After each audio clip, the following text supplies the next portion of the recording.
suite à ma séparation de ma Camerounaise en mariage, j'ai eu l'occasion de venir donc aux Escales de Saint-Nazaire et je me suis rendu compte qu'il y avait une association Échange France-Cameroun, et j'ai discuté avec Carole et je lui ai expliqué ma situation. Et je lui ai dit, moi ça m'intéresserait, j'ai envie de comprendre ce qui m'est arrivé. Parce que je ne voulais pas en rester là. Parce que j'avais tellement fantasmé moi aussi l'Afrique, les Africains, les Africaines surtout.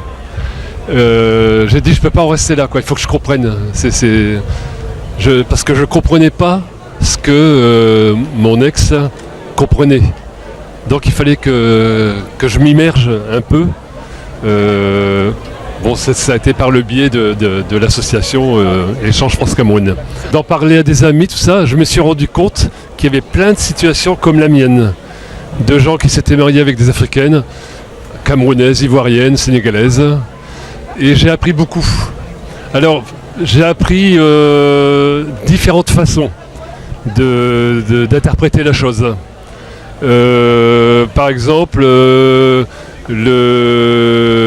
biais possible pour des femmes africaines d'accéder à un statut social en se mariant avec un blanc. Tout ça, j'en avais pas conscience avant. D'autres d'échapper à l'homme africain trop machiste. C'est encore une autre hypothèse. D'échapper à la misère. Même en étant prof de français comme elle, en fait, avec son salaire, elle arrosait quand même, elle avait une fille qu'elle élevait seule, elle arrosait ses frères et sœurs, enfin le ruissellement comme on appelle maintenant en France chez nous, avec son salaire de 280 € permettait à toute la famille de vivre. Alors aujourd'hui, après tout ce que tu as vécu avec cette femme que tu as forcément aimée, s'il te donnait de te remettre en ménage avec une Africaine, est-ce que tu aurais des a priori? Non, mais je serais plus critique et exigeant avec moi-même. J'aborde les choses différemment maintenant. Hein. Parce que ce qui m'est arrivé avec une Africaine aurait pu m'arriver d'une certaine manière aussi avec une Française. Quelqu'un qui voudrait accéder à un statut social un peu plus important, tout ça. Mais on se connaît mieux entre nous, entre blancs ici. Alors que les Africains, la culture africaine, je la fantasmais plus. Donc je tombais dans le piège facilement. Enfin, si on peut dire. Parce qu'une Africaine t'a fait du mal, que tous les Africains sont forcément méchants. Ah non, pas du tout. Je dis qu'il y a eu une incompréhension de part et d'autre aussi. Même de sa part, quoi.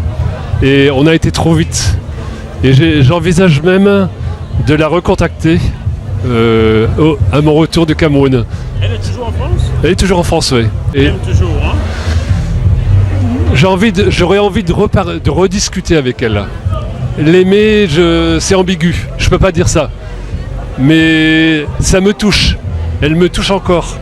Et j'aurais envie, pas de faire mon mea culpa, j'aime pas trop ça, de refaire le point avec elle, de se reposer des questions, de rediscuter. Parce qu'on n'a pas forcément abordé toutes les bonnes questions. Est-ce que tu pourrais, pour terminer, dire que tu aimes le Cameroun ou que tu aimes l'Afrique tout simplement? Ah, tout à fait, oui. Je suis toujours très attiré par l'Afrique. J'ai envie de découvrir, même si tout n'est pas rose, même si comme chez nous, il y a de la corruption, il y a des choses qui sont pas belles aussi, comme chez nous.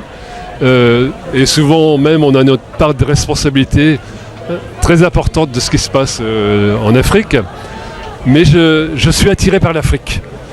J'ai envie de garder ce lien. Elle m'a encore téléphoné il n'y a pas longtemps, enfin voilà. Voilà.